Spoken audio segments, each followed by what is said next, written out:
Bonjour, je m'appelle Marie-Edouarde. Bonsoir, je suis Andrea. Je m'appelle Maya. Moi, je m'appelle Lucas. Je suis Margarida Corsi. Je suis professeure de français à l'Université de Maringá. Alors, je m'appelle Marcela. Je m'appelle Anna Maria et je suis professeure de français à l'Université de Maringá. Bonsoir, je suis Raphaël. Je m'appelle Laura.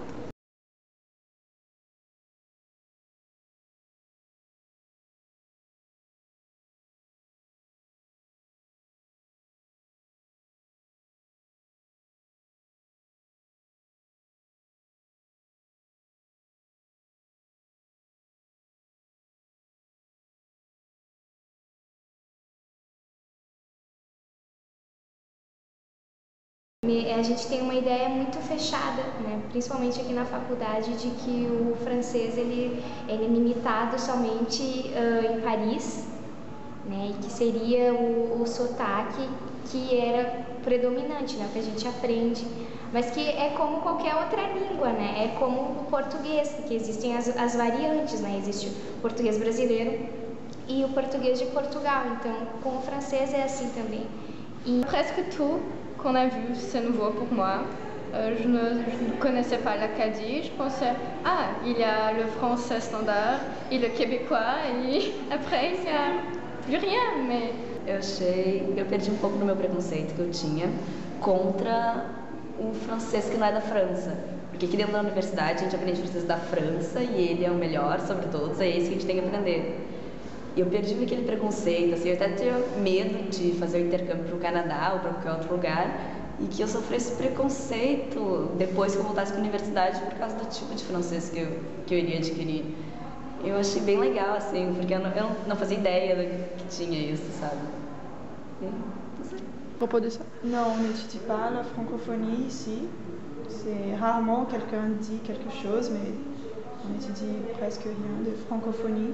Dans le cours des lettres, on n'a pas une discipline spécifique pour travailler la francophonie ou pour travailler la littérature francophone. Ok. Mais on a des gens qui s'intéressent, qui veulent travailler.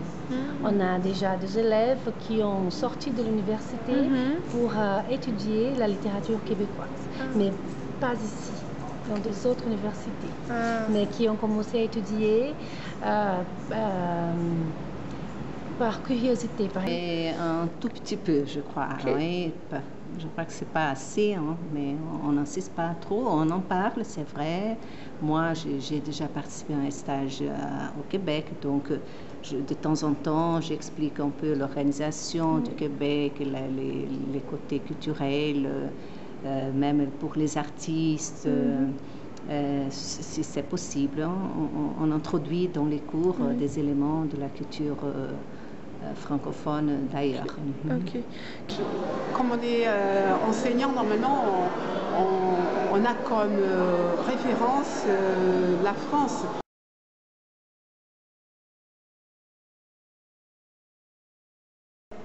En fait, je ne sais pas ce que c'est francophile.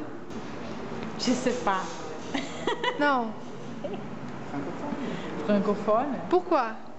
Vraiment, je ne sais pas la grande différence entre francophone et francophile. Non, mais je pense que je suis francophone. Pourquoi? Parce que je parle français. Okay. Je parle la langue. Okay. Pour ça, je suis francophone. Ok. Bon, je me considère peut-être le deux. Je n'ai pas compris vraiment la différence. Francophone file, une chose comme ça. Je me considère un francophone parce que je parle français, mais ce que j'ai compris, je me considère un francophile parce que j'adore le français, j'enseigne le français et je veux continuer à parler et étudier le français par toute ma vie. La francophonie, c'est la personne qui aime beaucoup la langue française, qui a des passions pour la langue française. C'est la personne qui aime la culture française et je me sens comme une personne francophone. Je crois que je suis une personne francophone parce que je pense, je vis, je mange la langue française. Je suis francophone parce que j'aime la langue française, parce que j'aime la langue française, parce que j'étudie beaucoup. Je crois que je me considère francophone à l'idée que je parle. J'étudie français, j'essaie de enseigner la langue française dans les lieux où j'étudie. Je veux, comment je peux dire, diffuser la langue française. Je pensais qu'il existait seulement francophonie ou francophone, et je ne connaissais pas l'autre expression. Ce n'est pas très clair pour moi, mais j'imagine que francophone, c'est tout le monde qui parle le français et tout le pays. Et francophilie, c'est quand tu te sens une personne que tu aimes la langue, et tu veux apprendre aux élèves, des choses comme ça. Bon, c'est ça. Aujourd'hui, je pense que je suis francophone.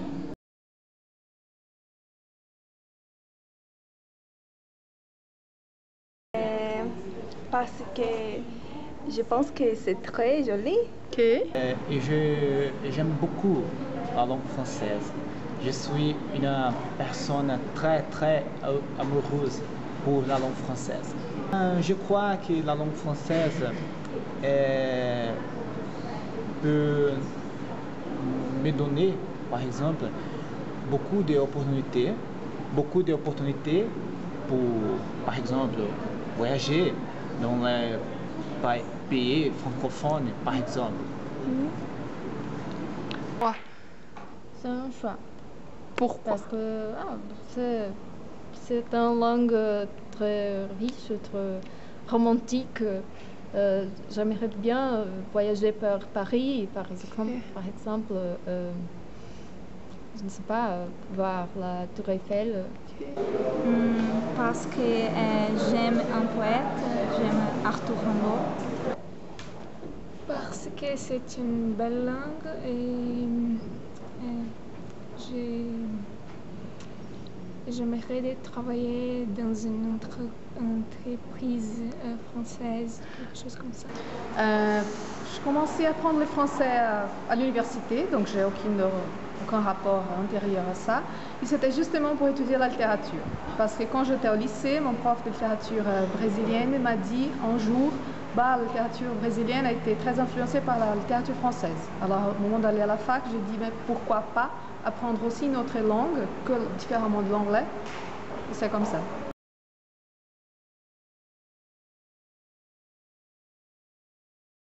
Il y a des choses intéressantes, par exemple, je pensais qu'il n'y avait que le Québec où on parlait français au Canada.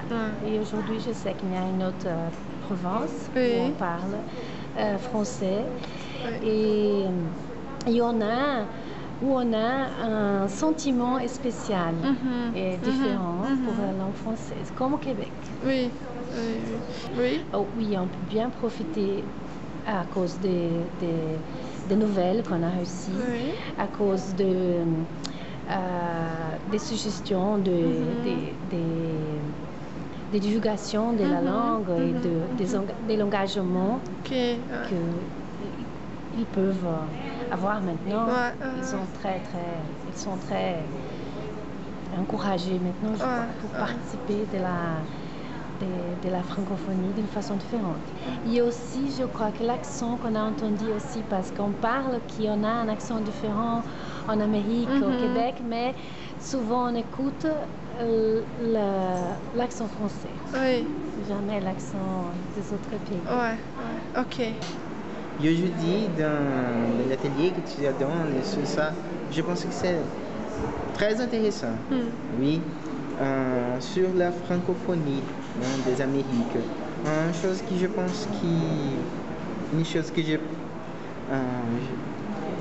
que c'est très intéressant, c'est les personnes aux États-Unis qui parlent français, parce que je ne savais pas. Et par exemple, quand on parle de la langue française dans l'Amérique, je pense que la seule chose qu'on écoute, c'est Québec, Canada. Et aujourd'hui, je pense non, je peux parler qu'il y a des autres pays, la France, qui parlent du français aussi, de forme très intéressante. Oui, avec un autre accent et tout ça. Et la réaction du public a été très positive à mon avis, parce que tout le monde était là et écoutait attentivement. Donc je crois que même si ça a été plus long que j'avais prévu, ça a bien marché. Et évidemment, il y en a ceux qui comprennent déjà mieux le français, donc je crois que ça peut... Ils sont plus rassurés, donc ils y pensent, n'est-ce pas, à cette possibilité de participer au centre. Ok, merci. Ah, je t'en prie. Parce que généralement, nous avons beaucoup d'informations pour les profs, mais pas spécifiquement du Canada et d'autres pays. Et tout ce que nous cherchons, c'est par Internet. Et les étudiants veulent ces informations. C'est très important parce qu'il y a des gens qui... Ah non, je vais au Canada, mais il y a une différence. Je vais comprendre tout ce que vous parlez. Et c'est très important. Je ne connaissais pas ce centre de la francophonie. Je pense que c'est une grande idée de venir même ici. Je te remercie pour venir et me parler, et André aussi, parce que c'est une grande opportunité. Et aussi parce que nous faisons beaucoup de choses avec les élèves et nous n'avons jamais pensé à filmer. Oui, je trouvais très important, très intéressant. J'ai appris, comme j'ai pu citer vraiment ces témoignages que tu nous as montrés. Et je trouve aussi que ça comble une lacune que nous avons ici, parce que justement, on n'en parle pas de la culture francophone. Donc, tu as pu donner une idée aux étudiants. Tu as pu vraiment faire un travail qu'ici on ne fait pas, par manque de temps. Surtout par ça. Ok, merci.